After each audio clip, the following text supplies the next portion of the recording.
गंदगी नहीं रखोगे तो तुम्हारे भगवान तुम्हें सुनेगा, और गंदगी को रखोगे तो भगवान नहीं सुनेगा। इसी को तपस्या कहते हैं, जो अपनी गंदगी को स्वच्छ कर, और तभी भगवान के पास पहुंचे। तो जब तुमने ऐसे परिवर्तन किया, तो भगवान को याद करने के लिए कुछ नियम भी होते हैं। बगैर नियम के तो भोजन भी नहीं बन सकता है, बगैर नियम के घर बाहर नहीं चल सकता है, बगैर नियम कोई व्यवस्था नहीं चल सकती। तो हमें क्या करना चाहिए कि नशीले पदार्थों का सेवन नहीं करना चाहिए। और क्यों नहीं करना चाहिए कि ये मंदिर यदि साफ नहीं हो तो दुनिया के किसी भी मंदिर में चले जाओगे कोई लाभ नहीं। सबसे पहले इस मंदिर को साफ करके जाओगे, मिलेगा तभी लाभ।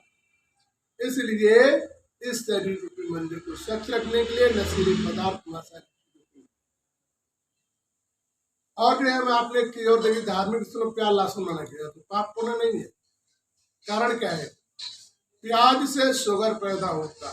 पहले कहीं शुगर ढूंढने को मिलता था, अब हर घर में शुगर मिल जाता। लगभग जो है हर गली में मिलेगा, कोई ऐसी गली नहीं हो जहाँ ना शुगर। और हार्ट की बीमारी लहसुन से।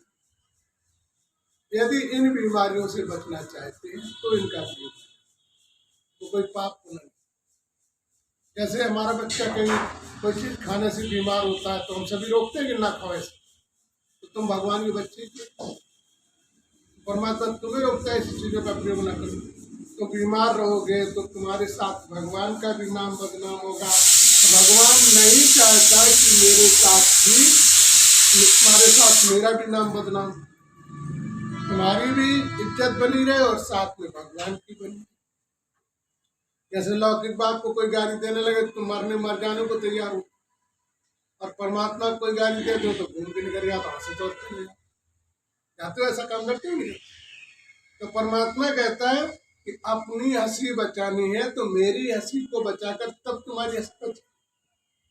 और जब दोनों अपनी जगह पर स्थिर हो गए तो आर्थिक शारीरिक व्यवस्थाएं भी तुम्हारी परिवर्तित हो जाए और दिक्कतों का सामना करेंगे। इसीलिए परमात्मा कहता है तो हमें वास्तविक करना चाहिए नहीं करना चाहिए, तब भगवान हमारी पूर्ण मदद कर पाएगा, वरना नहीं।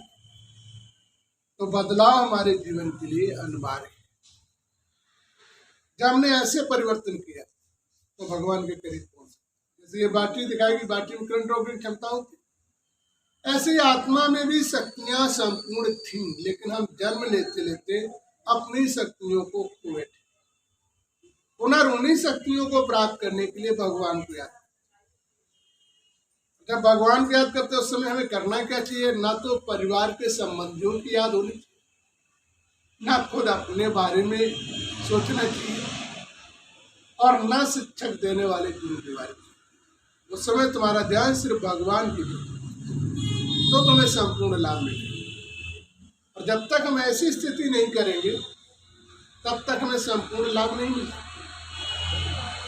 तो वास्तविक हमें अपने जीवन में इन चीजों का सुधार करना चाहिए। आज क्या होता है, लोग शुरू करते हैं तो मंत्र दे देते, माला देते और उसके साथ अपनी फोटो देते। इंसान यदि भगवान हो सकता हो जाता तो अब तक संसार बदल नहीं जाता। इंसान तपस्या करके महापुरुष तक तो कहलाया जा सकता, लेकिन उसके बस में ये नहीं कि संसार बदल। लोगों को शिक्षा की पीड़ा देकर बदलने का प्रयास करते हैं। ये समर्थ सिर्फ भगवान में होती है, इंसानों में। लेकिन आज के लोग शिक्षा देने वाले अपने आप को ही भगवान से मिल रहे हैं। इसीलिए धर्म की स्थितियां दिनों दिन गिर रही हैं। इसलिए हमें अपनी इन स्थितियों का परिवर्तन कर लेना चाहिए, जिससे ऐसे दिनों का सामना न करें, और तभी भगवान हमारी मदद। तो परमात्मा कहता है आडंबर में न फंस के आत्मदर्पण से भगवान में लीन हो जाओ, जो तुम्हारे जीवन की सारी व्यवस्थाएं पूर्ण। सच्चे मन से तुम 6 महीने लीन होकर देखो, कोई कारण ना होता हो तो भी पूर्ण हो। पहले समर्पण को, कोई भी दुनिया में भी कोई कार्य करना होता तो पहले मेहनत ही तो करनी पड़ती, तभी तो कार्य सफल होता है। तो भगवान क्या तुम्हारा पहले सफल कर देगा? जब तुम परिश्रम करोगे तो उसका फल तुम्हें निश्चित मिलेगा। इस प्रकार से तुमने यदि परमात्मा को याद करना प्रारंभ किया तो जीवन में दुख नहीं।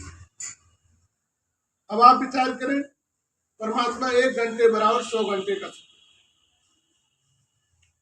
आपने 2 घंटे याद करना दिए प्रारंभ किया, 200 घंटे का बैलेंस बनेगा। अब 1 घंटा आपकी बचत बैंक में चला जाए जो अगले जीवन प्राप्त होगा, 1 घंटे का वर्तमान। कभी कभी ऐसा होता है कि हमारे संस्कार ज्यादा खराब आ जाते हैं तो समस्याएं पूर्ण नहीं निपटती, तो अपनी साधना बढ़ाओ, तो भी खत्म हो। भरोसा करो जिसने तुम्हें बनाया है। संसार के रिश्ते तो 4 दिन के लिए बनते हैं और समाप्त हो जाते हैं, लेकिन जो परमात्मा के रिश्ते होते हैं वो इस जन्म में भी आपके साथ है, मरने के बाद भी साथ है, और सदा साथ बने रहे और सदा तुम उनसे लाभ ले सको। बल्कि संसार में इंसान से सदा लाभ नहीं प्राप्त। इसलिए अपना साथी बनाओ जिसने तुम्हें बनाया है, उसे साथी बनाने के जीवन में अपने सारे दुख को दूर करो। ये चैन दिखाएगी अच्छे संस्कारों से अच्छे घराने में जन्म। संस्कार खराब होते, घर बार नहीं होते, रोडों पड़े होते, आत्मा तो उनकी भी बराबर होती, कर्म का ही तो खेल है। तो इसलिए हमें अपने जीवन के संस्कारों को बदल लेना चाहिए, जिससे हमारा वर्तमान और भविष्य दोनों बदले। भगवान को याद करते हो लोगों को दिखाने के लिए नहीं, अपने जीवन को परिवर्तन करने के लिए, उससे ही तुम्हारे जीवन का उद्धार है। ऐसा तुम करते जाओगे तो कभी जीवन में दुखों का सामना नहीं करना तुम्हारा बनाएगी, उसका कभी भी विनाश नहीं। इसलिए हमें अपने जीवन में इन चीजों का ध्यान रखना अनिवार्य है। जीवन के जो पल गुजर जाते हैं वो लौट के वापस नहीं आते, तो अपने जीवन के पलों का ध्यान रखना चाहिए। कभी कभी हमारे भाई बहनों के दिमाग में आता है जब बुढ़ापा आएगा तो भगवान को याद करें। अब एक बात समझने बात, बुढ़ापा आता है तो शरीर भी साधना मुश्किल हो जाता है, तो इतने घर वाले भी परेशान हो जाते, मर गया तो छुपा भी कर, तो मतलब जो अपने होते उन्हें भी बुरा लगने लगता है। तो इसीलिए भगवान क्या करते हैं, हमें ऐसा दिन ना आए जो हमारे लोग भी हमें कभी बुरा कहें। इन्हीं अवस्थाओं की सुरक्षा के लिए हम भगवान को याद। परमात्मा ने सर्वप्रथम ब्रह्मा की महेश 3 देवताओं को, इनके हाथ में पूरी संसार की हर वस्तु व्यवस्था है, लेकिन फिर भी वो भगवान की याद करते। हमें इनसे सीख लेना चाहिए कि इनके पास सब कुछ होते हुए भगवान की याद करते। कारण क्या, क्यों करते? ब्रह्मा ने स्थापना का कार्य किया, कहीं उनमें कोई त्रुटियां हो जाती, उसका भी दंड भोगना। दूसरा, उनकी किसी ने पूजा की, उन्होंने उसे शक्ति दी, उसने उसका दुरुपयोग किया, उसका भी भोगना पड़ता है। इसी प्रकार से विष्णु पालना का कार्य करते, पालना करने में कहीं ना कहीं कमी हो जाती है, इनके भक्त होते, उनकी मदद करते, वो दुरुपयोग करते, तो उसका दंड नहीं भोगना पड़ता। इसलिए तभी संकट भी विनाश करती है। जब भी कोई विनाशकर्ता में कोई अच्छे लोग भी चले जाते, तो उनके पाप से मुक्त होने के लिए भगवान की याद करें। तो जीवन में इन देवताओं को अपने कर्मों का भोग भोगने के लिए परमात्मा की शरण में जाना पड़ता है। तो तुमने जो संस्कार किए तुम उनके सहारा क्यों नहीं लेते? आज नहीं लेते तो उसी का परिणाम तो भोग लेगा। यदि तुम उसका सहारा लेने लगे तो ऐसे परिणाम को तुम्हें नहीं भोगना पड़ेगा। इसीलिए भगवान को याद करते हैं, नहीं तो संसार में परमात्मा की याद कोई नहीं। तो हमें बदलना चाहिए, नहीं बदलना चाहिए, और यही तुम्हारे साथ जाएगा, बकाया सब यही छूट जाएगा। लड़का नाती पंथी कोई किसी के साथ नहीं जाता है। जब तक संस्कार है, कर्म है, तब तक सभी तुम्हारे साथ हैं। और जहाँ संस्कार बिगड़ते हैं तो भले ही इस दुनिया में बने रहे, लेकिन तुम्हारा साथ नहीं है। तो दुनिया में साथ हमारे कर्म से ही लोग देते हैं। हमारे पिछले संस्कारों के अनुसार से ही देते हैं, और संस्कार खराब होते हैं तो हमारे साथ छोड़ देते हैं। तो जीवन में हमें इस चीज का ध्यान रखना चाहिए। कभी लोग कहते हैं हमारी बहू खराब है, कभी कहते हैं हमारी सास खराब है, ये सब चलते। ये क्यों करते? तुमने पूर्व जन्म में यदि बर्ताव अच्छे किए होंगे तो कोई तुम्हारे साथ गलत नहीं है। बहू ना तुम्हें व्यवस्था देगी, ना बहू को सास देखेगी, ना अन्य संबंधियों में कोई विवादन होगा। ये सब कुछ हमारे पूर्व जन्म के कारण। यदि हम भगवान की याद सच्चे मन से करने लगते हैं तो हमारे पूर्व संस्कार अच्छे होते हैं, लिहाजा किसी में विवाद हो ही नहीं सकता। एक कांटा किसी को चुभाया होगा तभी तो दर्द देगा।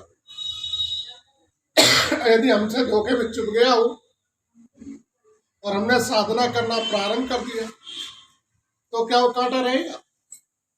कांटे का दर्द भी खत्म हो जाएगा। इसीलिए भगवान को लोग याद किया करते, वरना और कोई रास्ता। भगवान को याद करने के लिए जाएं या भगवान की साधना करें या कहीं मंदिर जाएं तो उस समय हम एहसान न समझें, घमंड नहीं होना चाहिए। इन चीजों को छोड़ कर जाओगे तो वहां से कुछ लेकर आओगे, और इन चीजों को लेके जाओगे तो वहां कूड़ा लेकर आओगे। स्वच्छता तो नहीं लाओगे, कूड़ा लेकर आओगे। जीवन में सुख नहीं आएगा। लास्ट में तुम उन देवी देवताओं का नाम बदनाम करोगे और खुद का। इसलिए हमें इन चीजों का ध्यान देना चाहिए। इस पृथ्वी पर जन्म ही होता अपने कर्मों का भोग भोगने के। जिसके कर्म संस्कार खराब नहीं हो, तो हमें अपने जीवन में अपने कर्म और संस्कारों को बदल लेना चाहिए। इससे हमें अपने जीवन में दुखों का सामना न करना। परमात्मा ने इसीलिए ये साकार लोक बनाया, मनुष्य लोग, जहाँ पर अपने मनुष्य अपने किए कर्मों का भोग भोगने के लिए। अच्छा करता तो अच्छे घरानों में जन्म हो जाता है, खुशियों में जीवन व्यतीत करता है। गलत करता तो हम। एक बात और कभी कभी उठती थी, कुछ लोग बहुत गलत करते हैं तब भी वो सुखी संपन्न है। तो वो ऐसा क्यों है? वो इसलिए कि उन्होंने पूर्व जन्म में तो संस्कार अच्छे किए। जब तक पुण्य रहेगा तब तक कष्ट उन्हें आ नहीं सकता, और जहां पुण्य समाप्त हो गया तो उस समय कोई उन्हें बचा नहीं सकता। तो ये सारा संस्कारों का खेल होता है। आपने देखा कि बहुत बड़े पैसे वाले आते हैं, लास्ट में लड़का नाती बड़े दरवाजे भटकते, ये तो देखा। तो ये सब उनके कर्म की ही देन होती है। इसलिए हमें अपने कर्मों का परिवर्तन कर लेना चाहिए, जिससे ऐसे दिनों का सामना न करना, और परमात्मा भी तुम्हारी पूर्ण मदद करे।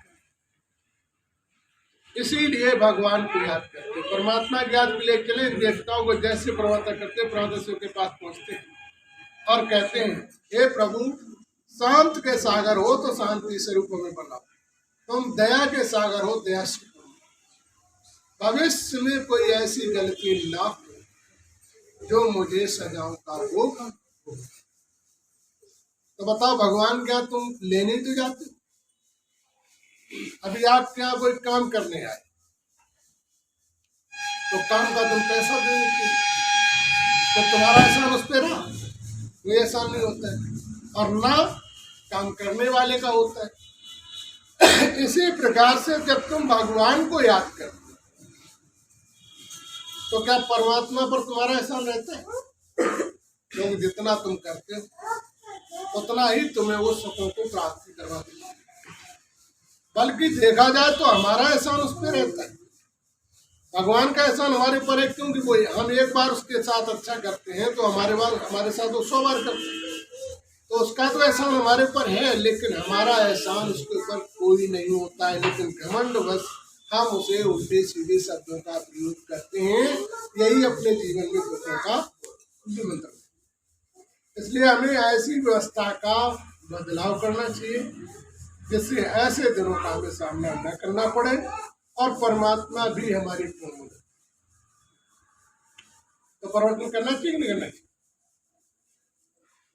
और जब हम परिवर्तन करेंगे तो हमारे जीवन का उद्धार, और परिवर्तन नहीं करेंगे तो हमारे जीवन का उद्धार नहीं। तो बदलाव